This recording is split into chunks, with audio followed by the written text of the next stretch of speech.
Tonight we gather with the Interfaith Council of Greater Sacramento to celebrate the life, leadership, and lasting legacy of Jon Fish, a man whose work brought together people of different backgrounds, faith, and beliefs in the spirit of unity and understanding. Surrounded by community leaders, friends, and family, we reflect upon the impact of Jon's work and how he built connections across Sacramento and beyond.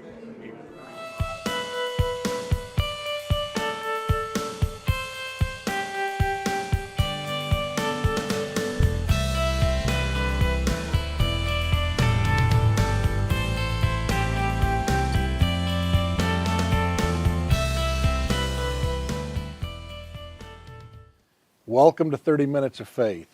We're going to do something a little different today and show you how we put this show together and who works behind the scenes and all of the effort that it takes as a team to make this happen.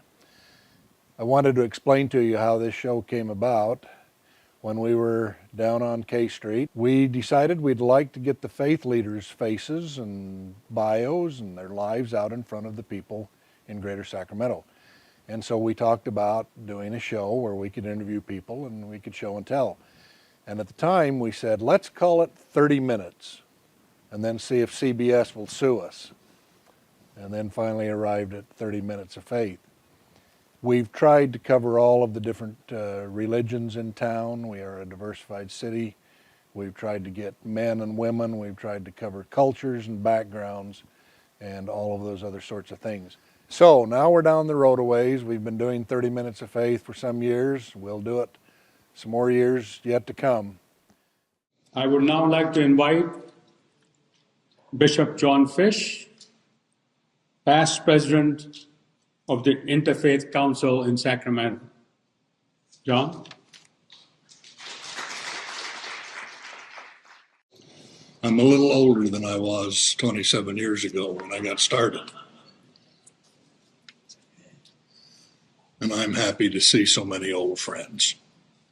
That's it.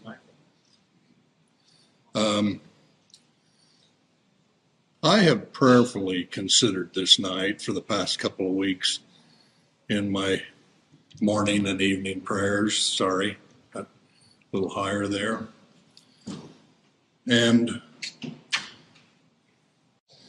as I've considered this prayerfully, I've gone through all the emotions of hate and anger and angst and violence and ugliness.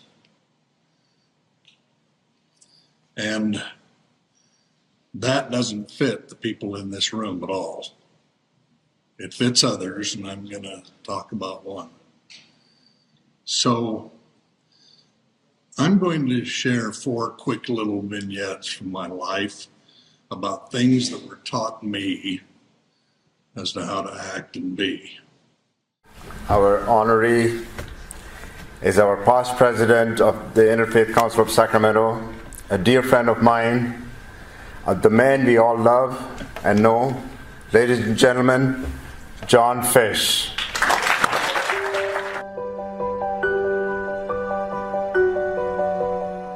I married my high school sweetheart. We have 5 children. We have 23 grandchildren and coming on 10 great-grandchildren. We've been married almost 55 years. She's the great love of my life. I got enlisted in Interfaith by going to a board meeting when they said we're going to make new officers now. So please vote, and turn the votes in, and we counted them, and I'd been elected president of the board. I still don't know how that happened.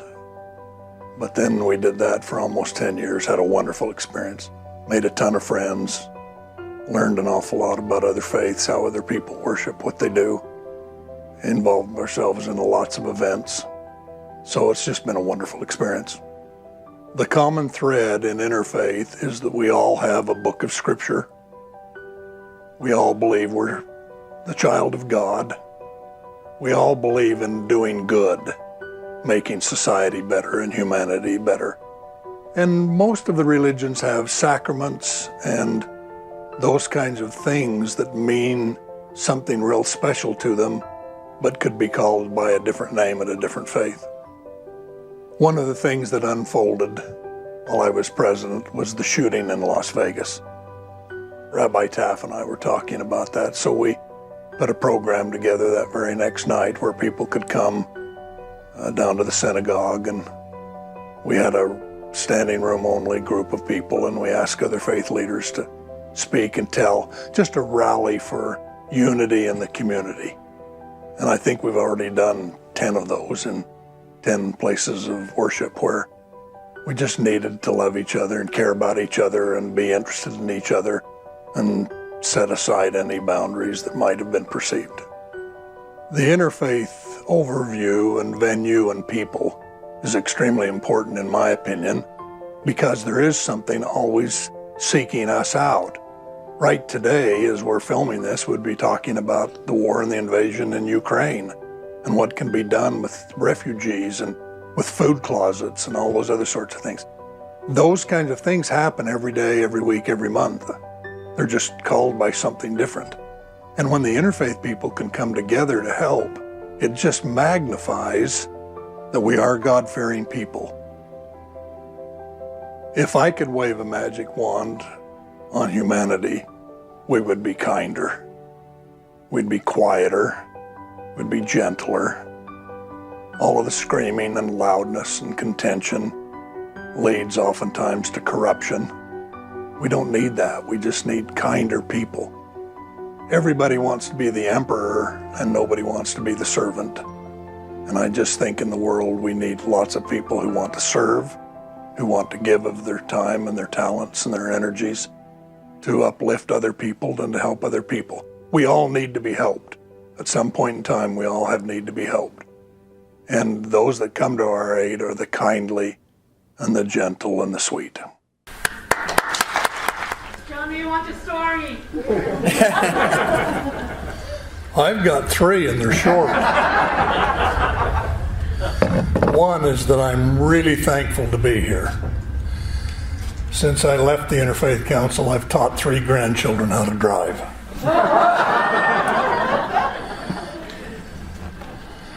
Second story is, when I was 7, my father was killed in an accident.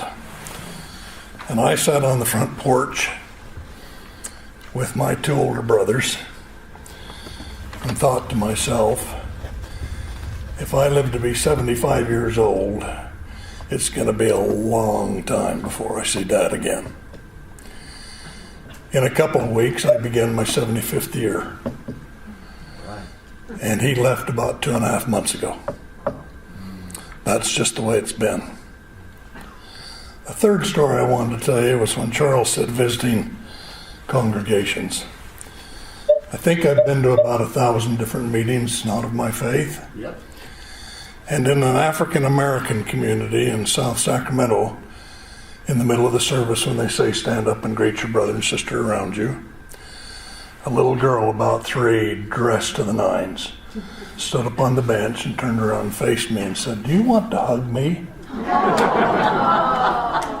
And I said, "I do." And I looked at her mother. Her mother was, "That's okay, you can do that." And I hugged her. And then I said, "You're beautiful." And she said, "Oh, I know."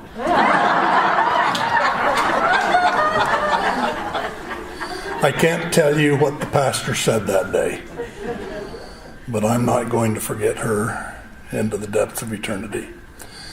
I wanted to say quickly, too, that it's wonderful to be in a room with kind people. We're in too many gatherings these days with anger and hate and angst and discord. It's nice to be with the kind people. I'm also really glad to be with friends. If you have a friend, you're a rich man. If you have a lot of friends, you're extremely wealthy. And I'm grateful for friendship and grateful for each of you. Lots and lots of good friends. And then last of all, I have to remind you, we all live in the same house. We came through different doors. So, Serene and Akram, Carol, so many others, thank you very, very much. I'm thrilled to be here.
All right.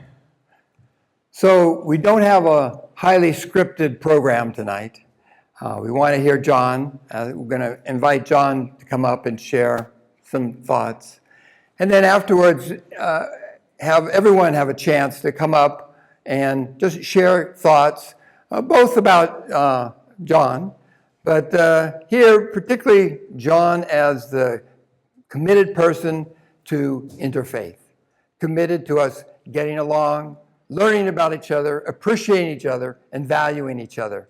And he exemplifies that in so many ways. And so also it's a night for us to just share about reaffirm our own commitment to being all together one human family under God. So as Ron said, I want to invite people to give a little interview in our Sunday school room over here. They've made it into a studio, so that should be nice. And then after our sharing here, all the food that I know you're resisting, that you're longing, that's calling to you over there, then we'll go ahead and we'll share the food and then have a chance just to share with each other, particularly around table, share the traditions you're coming from, your own experiences, some funny stories about Jon, and like that. So that's our rough plan for this evening tonight. So now we want to invite Jon, the guest of honor, up and give him a chance to share with us. Thank you for coming to the memorial service. That was cool. That was really cool. I want to tell you 3 quick things and I'll be brief. One, I want to tell you about cancer. Cancer affects everybody differently. No 2 people go through it the same. It's based on your age, your size, your background, your culture, what you eat, how you sleep, where you move. No 2 people do cancer the same. So you make your own path. And we've learned a lot of really good stuff. And we've been taken very well care of. And the future looks good. I'm on a chemo cycle right now that ends in August. You know what? I haven't had a single day of nausea in 6 years. Hallelujah. Wonderful. That's heaven has really, really blessed me. The second thing I want to talk about was family. Shauna is the greatest caregiver on the planet. And I know I'm really biased, but you guys need to understand, this is the finest person I've ever known.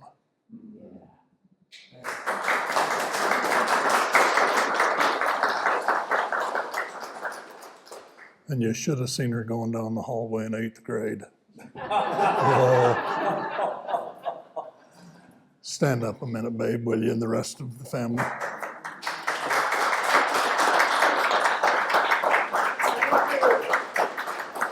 Andrea and Tiffany, you guys stand up, please. This is our oldest daughter, Andrea, and our youngest daughter, Tiffany. A lot of you know Tiffany. Where are the grandsons? Right here. And Andrea's our oldest, and Tiffany's our youngest, and we have 3 boys in between. And I'm not supposed to point, sorry. Over there is Gavin. He's the youngest of our 3 children. Gavin and Andrea live in Pennsylvania, and they've come for this today. So this is very, very sweet. So here was the one thing I wanted to say about family. I've learned in the last 70 months that my only responsibility is to love them. I don't have to discipline them. I don't have to change them. I don't have to redesign them or reconfigure them. I don't have to smother them with my opinions. I only have to love them. And I've thought a time or 2 laying in beds and that I wish I could tell the world, just love your family. Just love them. Third thing is interfaith. I've missed you desperately. I've missed you desperately.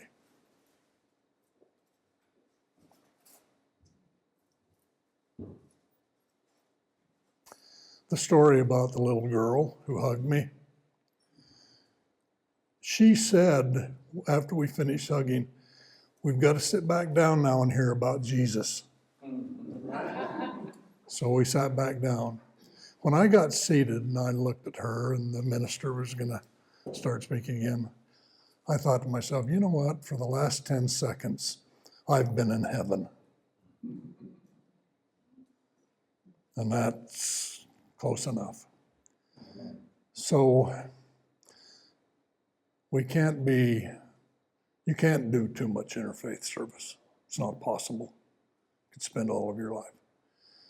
Now, in the spirit of that, last night laying in bed, I thought, if I were an old prophet like Abraham or Isaac or Jacob or Moses, I'd want to bless my family. That's you. I'm not a prophet, of course. But I do want to say, God bless you each. You're all such wonderful people. My life has been changed dramatically because I got to cross paths with you, every one of you, in quiet moments and in public times. So keep the faith. Keep doing what you're doing. Rabbi Nancy was telling me about a new adventure in her life. All I could think of, she's perfect for this. She's perfect for this. So keep going. I love you desperately, every one of you. You mean the world to me. Amen.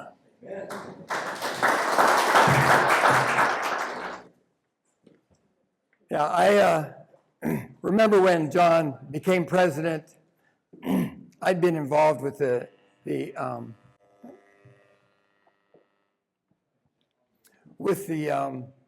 Interfaith Service Bureau, which was the predecessor to ICTS, or the previous name, right? And I just remember how many times something would happen, something would come up, some issue of relevance to all of people of faith, and John would put out the call saying, we need people from all different faiths to come and stand in front of the Capitol, in front of the cameras, and take a stand, for heaven. And he was has been such an important force. Whenever someone in the community we need to hear from the faith community, they'd call John. And John would grab us, right? He'd grab everyone and anyone he could. And I was so grateful how quickly people would respond, because once you've connected with John, he's got a call, he calls you, we respond gratefully. So I really appreciate the chance and this idea of having an interfaith reunion and fellowship time together. It's been floated around for over 6 months or so. I'm so glad it finally is happening and it's working, and I'm so grateful to have all of you here. So now it's time to come up and share some more stories, right? Some experiences that you've had with John and also with Interfaith. John is the focal person, but the bigger vision is Interfaith, is us being one human family with all kinds of beautiful qualities, right, from each of our traditions. So please, who's going to share next? Ron's ready. John, I tell you what, John, of all the people I've met in my life, and I've met a lot, not always on the right side of the fence, Jesus Christ on this planet is the only one that has ever lived a perfect life with perfect love to everybody he knows. And through my time here on earth, I think everybody in this room that knows Jon Fish can honestly say that there had to be a winner to that. It would have to be Jon Fish.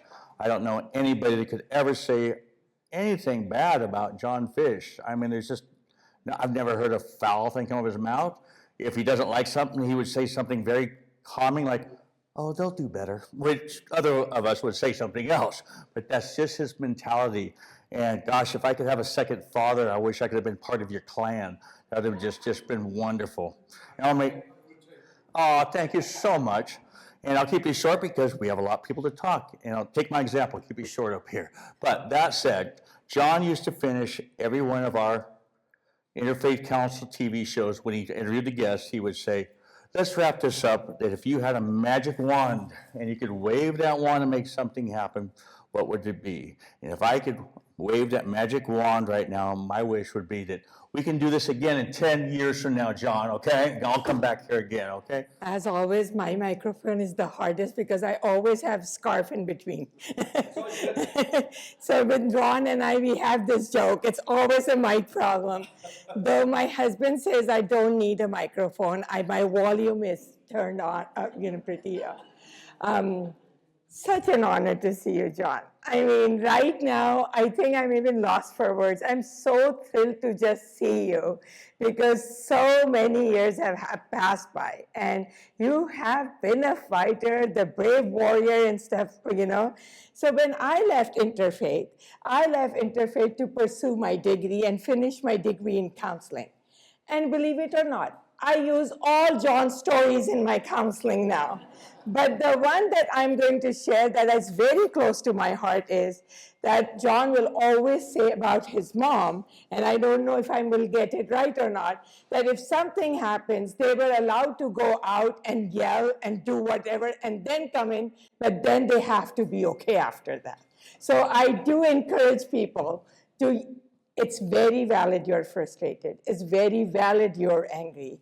Just take it out on none of the people but the nature and out there.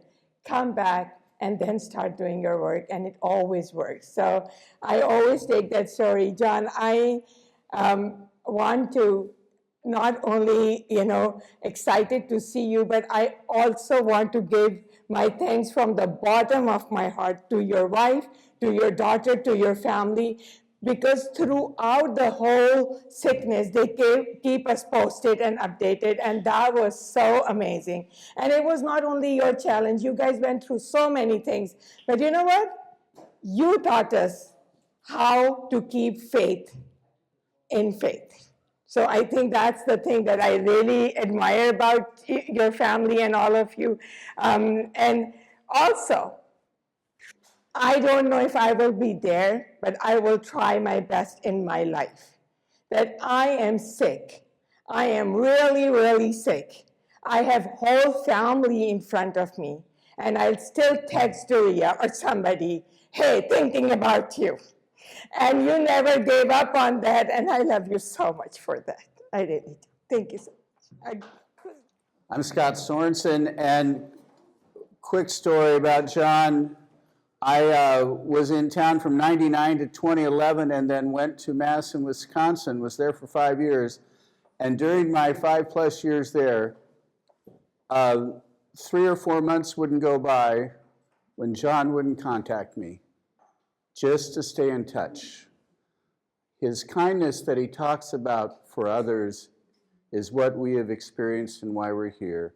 And your kindness has meant so much to me, and coming back and reconnecting, but I thank you that you remember your friends and are so, you talk about how you feel gifted with friends. I'll speak for others here. We are the gifted ones because you are part of our life. Thank you, John. Good evening, leaders. I really feel honored to be here with John this evening. John has been a person who I've always looked up to him. John taught me how to be in the community because I'm the person who replaced John in his leadership. But the one thing that I knew was, as Charles said, that John, if you wanted the community in Sacramento, John was the person to get to. I mean, yes, John was the person to get to. And John would call up each and every faith that needed to be in Sacramento. It couldn't fail at any particular moment. When it came to the power of one, John was the person. And to this day, I would like to replicate what John did. With the years that we've spent with John,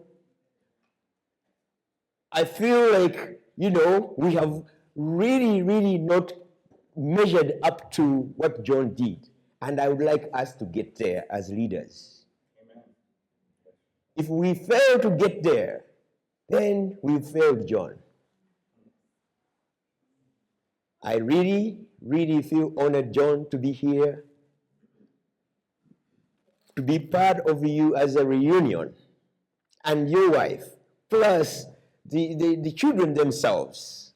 Because as I came up as a leader, there's nothing that was on my heart than being in the community. I felt that I needed something that would fulfill what my passion was. It was community, and John gave it to me, and I'll never give it up. That's why even when my leadership ended, I came back to the Interfaith, because I can't let it go down. That is what I wanted to share with you, leaders. The man you see over there, he carried on a big weight in terms of leadership in Sacramento. Thank you. Ladies and gentlemen, I don't know what to say about Jon Fish. He's been my idol, my mentor. I remember when I joined Interfaith Council of Sacramento back in 2015. We met in a parking lot in Elk Grove. I don't know if you remember that. And he said, and of course, you know who the person behind all that was Doria. She pushed me to join the Interfaith Council of Sacramento. I was there for like a few years, and then Jon, watching him work with the community and how he inspired other people, that's what inspired us, me and Mark Jansen, to create Interfaith Council in Elk Grove. So because of Jon Fish, we have an Interfaith Council of Elk Grove. I always look up to him, always think, what would Jon do? How would Jon handle this? And I always take examples from you. So thank you, Jon, what you've done for the community, for us. You've inspired us. You've motivated us. So thank you so much for everything you've done. All right, one more trivia question. Does anybody know what Jon's favorite candy is? Family, don't say that. You do. I do. Nobody does. I'm going to take a shot. Okay, go ahead. Is it a little peeps on Easter? Nope. I figured that was a long shot. It's Baby Ruth. Thank you, Jon, for everything you've done. Thank you. So it has been a long time since I've seen you, dear Jon, and a long time since I've seen some of you. It's like time kind of paused. And I look at you, Jon, and I feel like you are the pastor, religious leader of the community. And it's such an honor to think about the different ways you have touched my life. I can't remember exactly when I met you. I know that I started bringing my teenagers in 10th grade to different houses of worship. And they would come and they met with you. It was the first time my Jewish teens were meeting, officially in such a loving way with teens of the Latter-day Saints. Whoops. And I think about that story that you say, that I'm sure everybody has said it in a different way, that God has one house and there's so many doors. I have used that so often. Who else has used that expression too? I mean, all day. But, and in Judaism, we have to give credit where you heard it. So a lot of people know your name, Jon. Jon Fish says, I am moving on in my career to become a chaplain, a hospital chaplain. I'll be training in San Francisco with Sutter Health. And I believe that it's, the impact of watching you and the love you have and the respect you have. Every one of us who is of a different religion has learned to see into the heart of the other. And I think it's how you role model. And I'm going to bring that with me into my next chapter of my career. God bless you and your family. And all of you, it's such a pleasure to see you.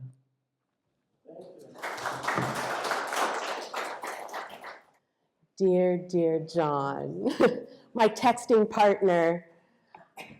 There's nothing I can say more than what's been said, really, but I would like to share my own perspective. I'm Lynn Berkeley Baskin. For 13 years, I served the Jewish Community Relations Council as the Community Outreach Chair. And when I first met you, I thought to myself, I don't understand this man, because I had a pre-thought that someone was going to convert me. Someone was going to try. And you didn't. And what I learned from you, and we share a friend who passed. That's how our original conversation was about Kathy. And what I've learned from you over the years is you humanize every single person. Every person. It doesn't matter what they've done. It doesn't matter, meaning bad or good. I want to clarify. You just accept them as human and you love them. I want to be just like you as I grow. I want to continue growing that. That is the absolute definition of community. And you embody it. And I'm so grateful to have you in my life. So thank you so much, Jon Fish, and your family, who probably deals with my texts in the late hours sometimes. So thank you, all of you. God bless. I'll let you take. Okay, John. Oh, right there. I'm Deacon Paul. I'm the acting president of the Interfaith Council of Greater Sacramento, so we have that in common. But things that you do have in common with me, and I think everybody knows this, is your great faith. The great faith that you have, the great family that you have. But in all the things and all the times that I've heard you talk, there's that third F, and that is forgiveness. Your talks to everyone are about forgiveness. And that is something that all of our faith traditions have. And we need to share that more in our activities. Now, when I saw that picture of you in the football jersey, I don't think you were very forgiving on the football field. But anyway, thank you for being who you are. Thank you for being a very forgiving person. And I hope that all of us will take that with us as we go out into the community in our faith traditions. Thank you.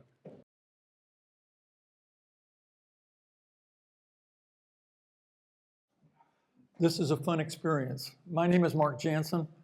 I'm on the Interfaith Council of Elk Grove, and I appreciate everything Akram said a moment ago about you, John, and would add a few things of my own. I've had the opportunity to know him for a couple of years or more, like many of you.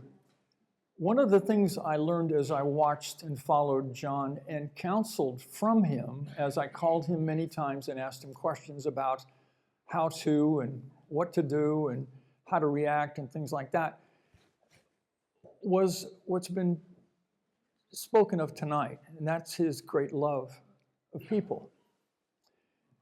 As I was growing up, not to relate to anything of an age standpoint, but I remember my father telling me about a guy by the name of Will Rogers. How many of you even recognize that name? Oh, all three of you back there. Thank you very much. You're older than 40. Thank you. Will Rogers was quoted as saying one time he never met a man, and I would say, or a woman, that he didn't like. And over the years, I came to realize that what he had really said was, he never met a man or a woman that he didn't get to know. And guess what?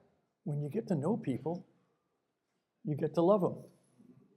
And when you get to love them, you get to understand them. When you get to understand them, you learn that there's patience and love in every man and woman that walks this earth. And it's up to us to find a way to find it. I am grateful for that and want to leave you with a little bit of a melody, if you don't mind. This is to you, John. No one is an island. No one stands alone. Each one's joy is joy to me. Each one's grief is my own. We need one another. So I will defend each one as my brother and sister, each one as my friend. Thank you.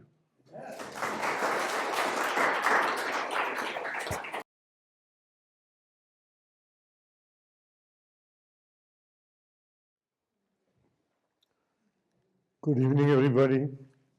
Waheguru Ji Ka Khalsa, Waheguru Ji Ki Fateh. After a long time,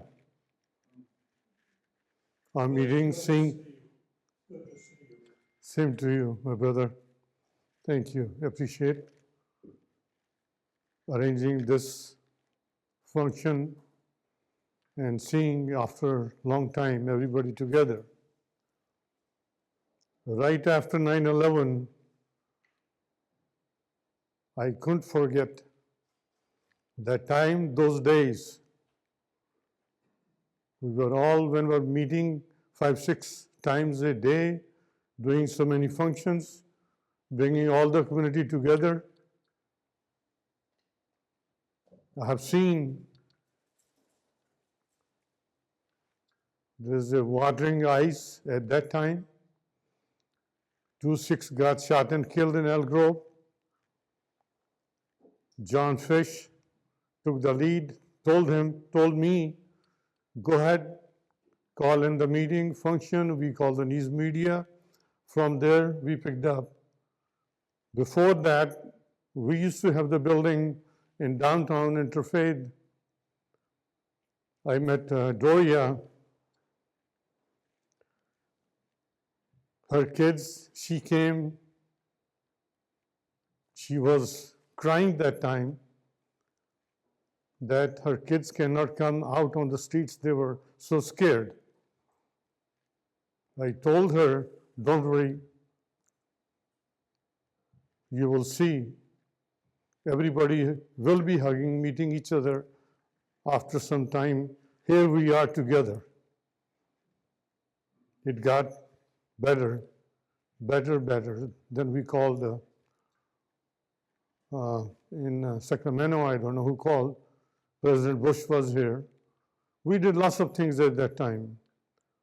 But our leader, Interfaith president at that time, Jon Fish, arranged so many programs. He's the one in his speeches, he brought the strength in us, he brought together. We started loving each other wherever we meet. We did lots of things that time in Sacramento. If you remember what we did, where we go. So, Jon Fish is a great person. We need him. God bless him. I have not seen in him any difference, any nationality, any other faith. He loved everybody. He brought interfaith, so many different groups, and unity in us. That was the big thing.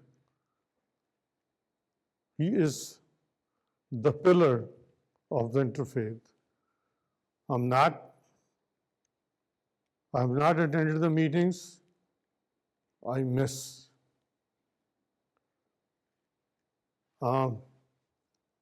Things, the politically and those things are changing, have changed already in West Sacramento Sikh Temple.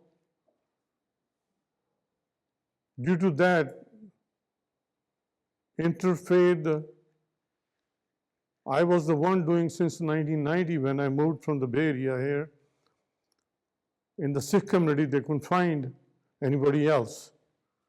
And I wanted to like a sort of a retire, bring somebody else, but nobody was coming.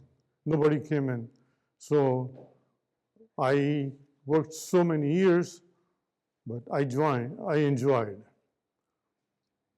with everybody, with all of you, with John. He is a great person. I pray God give him long life. I asked him a couple times, like a personal advice.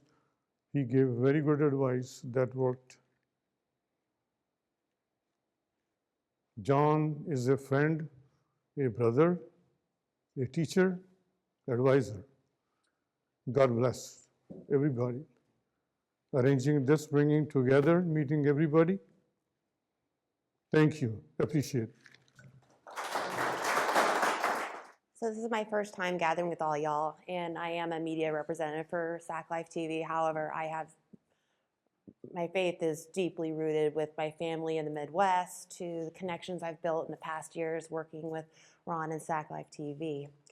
So when Ron told me that John was the one who started this whole, well, it's kind of a circus really, because he has so many different acts and aspects of people you encounter in this wonderful journey, I couldn't be more grateful for John starting such a wonderful public television just to spread word, not just for Christianity, but just for everybody. So when Ron told me about the celebration for John, I was like, okay. So I do my Google. And actually I went to ChatGPT because we all do that nowadays. And if you just look at what ChatGPT has to say about Jon Fish, it's pretty astounding. And it's pulling from the internet because you have to learn about AI these days. And all these kind, inspirational things this little app has to say about John is absolutely incredible and inspirational as well. And even so I'm driving my car, I'm having a conversation with my ChatGPT because that's where we are, 2026. And I said, wait, the Interfaith Council deals with all faiths? And it said, yeah. I said, I've never heard anything like that. I thought I was alone in that thought process because I actually believe that we can all communicate and connect together.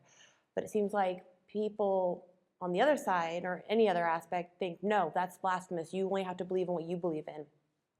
And I don't think that's what my faith is about at all. I believe I want to understand everybody and listen. And so I was very excited when I pulled up here because then I walked in and I saw this room of just diverse, beautiful, kind people and faces smiling at me. You don't know who I am. And you're all welcoming me. And I've never felt so at home in my 38 years of life. And I finally had the opportunity to meet John just in the little back studio room there. And I've never felt so seen, heard, or loved by just smiling at this man and having him compliment my shoes of all things. It was so warm, and I think it's a warmth that very few of us get to experience unless we're open to it. And all in all, I'm very sorry that I'm so late to this wonderful party y'all are having. But, when I thought about more, and in closing, I think it's absolutely poetic how the fish symbolizes a lot of similar things across all our faiths of community, guidance, and connection. And what better person to embody the name Fish other than John, if I do say so myself. So, thank you. Thank you, John, for being the soul that this world needs more of, and all y'all for being here and spreading and continuing this word for other people like me to learn and feel accepted and loved and keep it going. So, God bless. Good evening. I'm Deacon Dennis Gorsuch, and I've known John for, I guess, about 15 years now. And if I had any regrets in our relationship, it's that it wasn't longer than 15 years. I got to know him, got to love him as we would attend different ecumenical and interreligious activities and events. And there was always a great message he would share with all of us that I remember. And that message is that we should always be building bridges, not walls. And he lived that. And as I got to know John, I could see that he was a walking, talking symbol of love.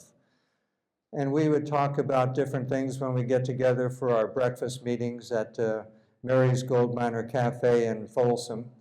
And that got to be our regular meeting place.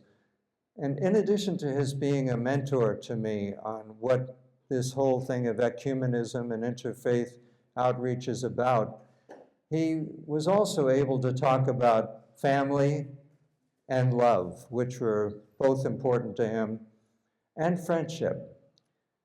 And when I think of Jon and the times we've talked about our Air Force experience and other things related to family activities and other things that were important to us, the thing that struck me is whenever we would finish our conversation and our time together, we'd stand, we'd give each other a hug, and the greatest compliment he could give me was he said, "I love you, brother, and I'll see you soon."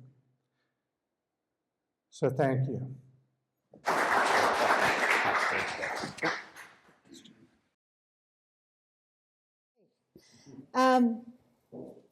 There's several things I want to say to you, Jon, your beloved family, and everybody here. When Jon arrived, I was the outgoing vice president, I think, and now I'm vice president again of ICGS. It's funny because part of it has to do with you, Jon. It's that persistence. It's that persistence in that message.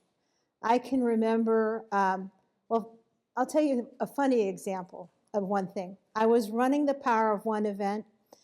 I had 20 people on the planning committee, and somebody, knowing my faith, said, "Now there's no proselytizing at these events, right?"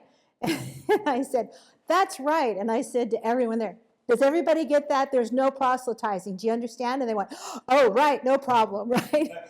But it was also partially from having interacted with Jon that I could think on my feet like that and just take it as something that made it humorous and fun and not against interfaith. Amen.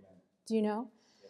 There's a lot of love over the years that have happened in the interfaith group, and I've always learned so much. I think that one of the things, there's two things, Jon, that I want to make sure I include in what I'm saying. One is when I have talked in other places, I always bring a message that you have said to me and you've said to many people. I want you to know that it's now gone a few places. And that is, we can often address matters and look at what's different about all of us, or we can focus on the commonalities of our enemies, whether it be illiteracy, oppression, all those things that faiths have to face inevitably. And those things unite us.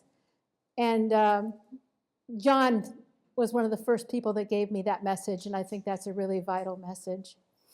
Yeah, and the other thing I wanted to say is I've known a lot of great people in my life. I was blessed to have wonderful, incredible parents. I'm so thankful for the parents that I had. They had incredible vision, and there was never a doubt in my mind that my parents adored me and my little brother. But you don't always see in greatness that the person sees greatness in you. And if there's one thing that I know about you for sure is, and that's probably my darn phone going off. Oh gosh, sorry. If there's one thing that I know that I walk away from you with is always that feeling of you can do this. You have greatness in you. And you contact anybody with that viewpoint and leave them a little more blessed. So I want to thank you for the many blessings you've given all of us. I really appreciate it. Thank you. This is truly an amazingly beautiful occasion. And Jon, you look so good. You look so good. And so marvelous to honor you and Shauna this evening and your family. So much has been said. I know the food over there is calling y'all to it, and so I'll be brief because it's great coming at the end so everyone can wrap up what has been said. Jon, to me, has been one of those unique people of all the many, many people in different walks of life I've met who just had an ability to Be strong, but also humble, kind, generous, decent, the highest standards of performance and expectation of just the best, but also, as was mentioned, allowing people to be themselves and to live their own ways. And some are stronger than others, some are weaker, whatever it is, but each a unique human being, blessed and wonderful in the creation of God. John was also is also a man of enormous wisdom and kindness. I've shared many meals with him and spoken of many issues in life, in church issues, state issues, personal issues. Always the same John, always the truth in love, and always a wisdom to help one in every situation. So thank you, Jon Fish, for the man you have been, for the blessings that you bring us and continue to bring us, especially tonight. And our gathering tonight will surely enrich the work of Interfaith going forward, for it will give us a new impetus and determination to continue what you started and to make it new again and to make it a reality in these times in which we live, which is even more difficult than when you began so many years ago. So it is with great love and great appreciation that I look down at you, John, and to see you so healthy, so handsome, so blessed. Thank God for Jon Fish.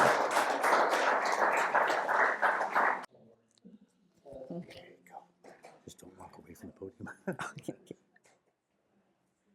Good evening, John and Shauna and your family. I'm Sylvia Villalobos, and although I'm not in a congregation, I do World Peace Rose Gardens. And for those of you who are here and have visited the state capitol World Peace Rose Garden, you know that over the years we've had many events there, and we've always invited different faiths. We've had interfaith ceremonies at all of our events. And so that's how I've gotten to know so many of you. And John, we always give you roses, and I brought you some over there. So be sure and take them with you. But, you know, I just wanted to say how really wonderful it is to see you and to tell you how much we love you. And we hope to see you again. Thank you. Good evening.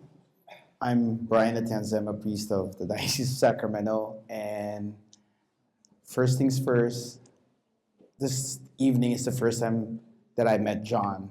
But I'm here on behalf of Bishop Jaime Soto, our Auxiliary Bishop Ray Bursabal, our former Auxiliary Bishop, Bishop Cotta, and also our former Bishop, retired Bishop Emeritus William Wiegand, to express also on their behalf for their gratitude to John's work in interfaith community, in their interfaith works here in Sacramento. And I hope these simple comments, these simple words of gratitude from Bishop Soto would earn me a piece of cookie from the table. But first of all, I think just it was really like one of the previous speakers. It's my first time here, and I do have to confess something. Before I came here, I also checked the internet to see who Jon Fish is, and I do have to say I was very touched with your stories, and definitely I will be using those one house, different doors. But one of the things that I hope you also realize, just listening to everybody here, that there's a line that you said, if you had a magic wand, you know, you'd wish with a kindness in everybody. But as a Harry Potter fan, you're probably one of those wizards that don't need a wand. You just have to point and things happen, because I hope you realize the kindness and the peace that you engender to people And in the brief few seconds I met you, I did feel that, so thank you. Anyone else that wanted to share something? Okay. Who's next? Good evening, everyone. My name is Tom Bonacci. I'm from the Interfaith, Interreligious Council of the Diocese of Sacramento, and also the Interfaith Peace Project of Northern California. John and I had the opportunity to work together at the Christ the King Passionist Retreat House in particular on some very wonderful evening programs, and then on other occasions as well. I always love to analyze words. One word that I hear over and over again in reference to our dear friend is kindness. But kindness can be a word like love. Keep using it.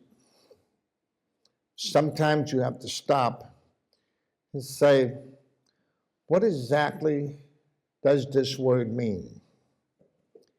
And not from a dictionary, but from that man's heart.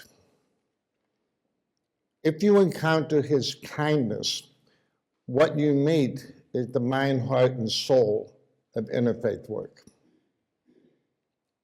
When someone comes into your life and invites your heart to be revealed, the beauty of yourself can come forward.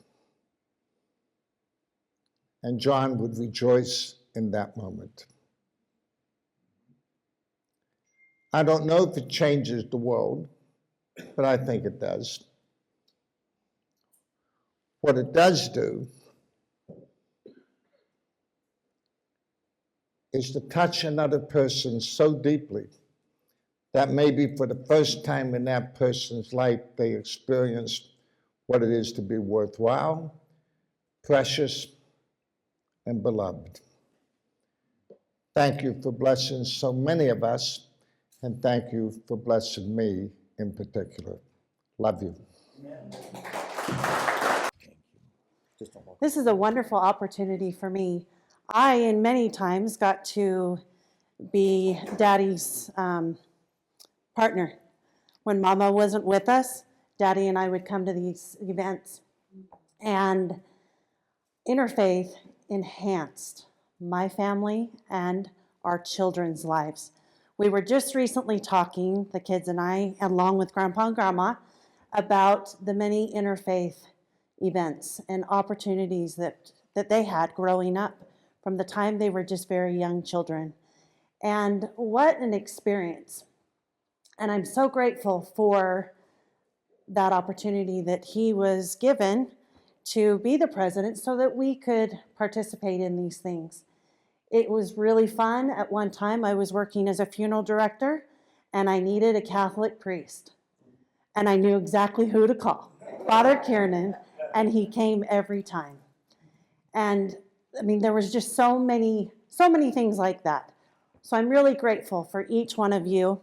Also, I wanted to express gratitude from our family, the many prayers throughout this whole time, through this cancer journey of his. I have posted and have tagged on his Facebook, and many of you have been on there. And the countless and endless prayers that have been given to our family has just lifted us up. So thank you so much. We are believers. We believe that God will help us, and He has, and He will continue to do so. It's a miracle that Daddy is here with us, and we are so grateful for that. We're so blessed.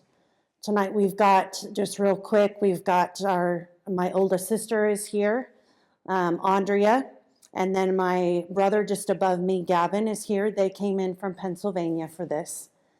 And then my husband and I's children. In the very back is Celie with her sweetheart, Nick. And then Neo is back here behind Grandpa and Grandma. And Sunia is to the right of Aunt Andrea. And then we have two other children, and my husband is at home. He's had a long day of work. So we are so blessed. Thank you, thank you, thank you again. And we have jokingly, our little family has jokingly said that one day when Daddy has a funeral service, we'll have to be at the cathedral or somewhere. It is a joke, but there are so many that have just been so kind and so loving to us. So thank you very much. Love you, love you, love you. Yeah, and that's certainly a tough act to follow. But I want to tell you that the first time I met Jon, I just think I fell in love. I just saw the light and the joy and the warmth and the beauty. And Jon has changed my life. I was in my community, always working in my community and whatever. And Jon introduced me to the most beautiful world. And I'm very proud to say that I am at the present time the immediate past president after 3 years of the Interfaith Council of Greater Sacramento. And I'm so honored. And none of this would have been possible for me without you, Jon, and our water dates at Starbucks. I drank coffee. It's okay. He drank water. Anyway, I look around the room, and I've shared with most of you so much love, so much warmth, so much caring, and I've become so well educated about interfaith. It's the joy and the heart of my life. And without you, Jon, I wouldn't be the person I am today and be able to share with so many love, the real love, because we are all brothers and sisters, and I am so blessed for each and every one of you.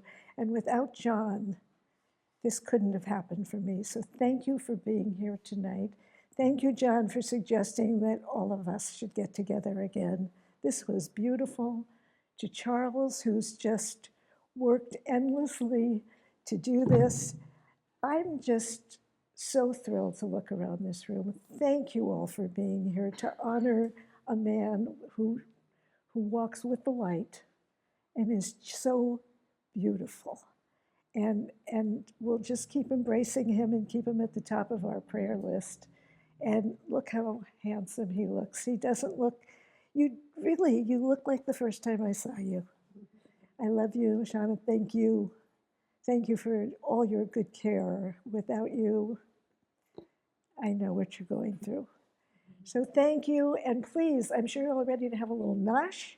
We have lots of things for you, and please share with each other, and thank you. God bless you all. I love you, and I love you, Jon. Do we need to hear from Jon again? Yes. I mean he's kind of heard a lot, right? Well, if I'm going to invite Jon up. He wants to rebuttal. Yeah, I'm going to invite Jon up to give final comments. But before he does, I have to do my public service announcement. Right now, the world feels even more divided. The conflicts, what's happening in the Middle East, what's happening around the world, in Africa, China. We see so much persecution of religious minorities. So here in our community, I'm not perfect. We're not perfect. We make mistakes. We hurt each other's feelings, not intentionally, but it happens. My hope is, especially what Jon so much has called me and called us to, is even when we make mistakes, even when we hurt each other's hearts, let's look at the way, let's be the examples to go past that, to be able to forgive, to find ways, find those common base, those common things that we do share, that we do care about, that we can work together. The world needs good examples. And there's no shortage of challenges and conflicts and reasons to disagree or to fight. But if we can be that example, right, in the face of so much persecution, unbelievable things happening in the world, and I'm sure all of you know in the news. So the public service announcement, you have it on your tables, the big day of giving. For us, yeah, we don't have a huge budget. We don't necessarily need a huge budget, but we need to know that there's support from the community. So even if you just go on and $10 is the minimum, you make a $10 contribution, the quantity of people that say, yes, we want to see Interfaith is important.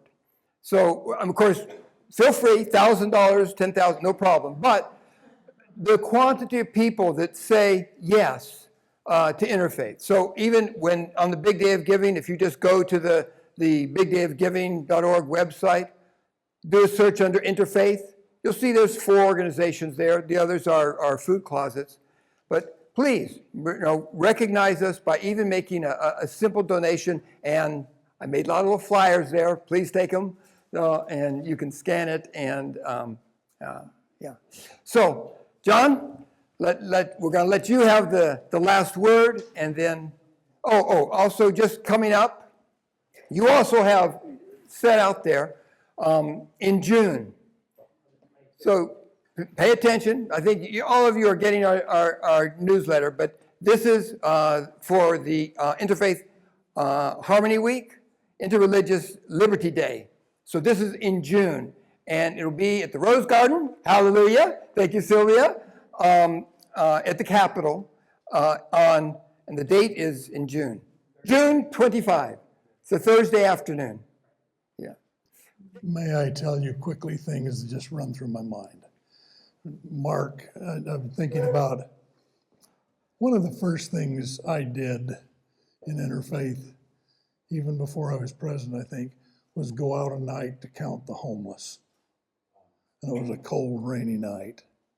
And we found people everywhere. I remember down to Blue Diamond on the docks back there, how they were tucked back in there. And you know, we gave out, I don't want to exaggerate, I think we gave out 2,000 sleeping bags through the years. And the sleeping bags were their house and their car and their quilt and their bed.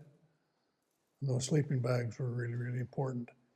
We've did all the vigils for people who died unnecessarily and all those other things.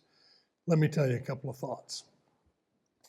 When I was about 17 years old, my mother and I had a major disagreement.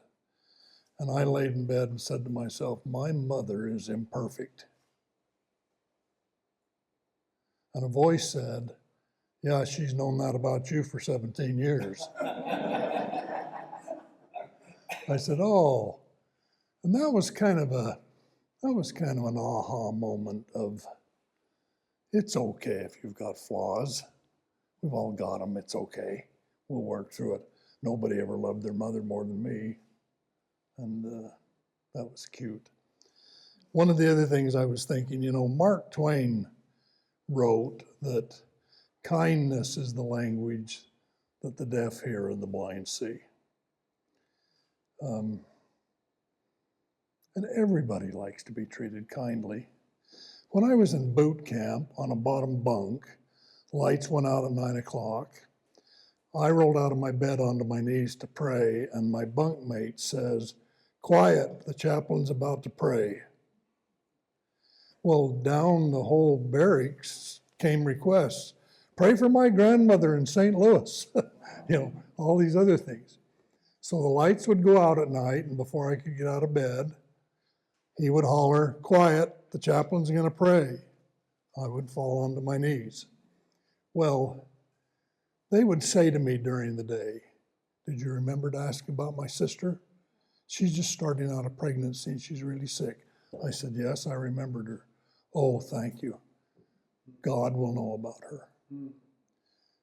Kindness is a wonderful thing. One other thing I've shared with you 100 times before. In my childhood Sunday school, we had to memorize this. And it was because the teacher said, if you memorize this, it will affect you the rest of your life. Example sheds a genial ray which men are apt to borrow. So first improve yourself today, and then your friends tomorrow. And if you take care of yourself, love everybody else, you'll be fine. Carol, Charles, so many others, thank you again for this. Thank you. Carol, where are you? Oh, I'm a little tempted to say stand up. You've meant the world to me.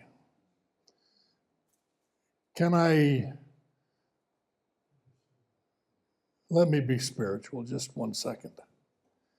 In my heart, I believe I lived before I came here. I believe I live again after I leave here. We're going to live together. And it's going to be cool. And it's going to be good. And we won't have to deal with all of the baloney of mortality. I'll look forward to that. I will look forward to that. So do we. Okay. Bless you all. Be safe going home, please. Thank you again.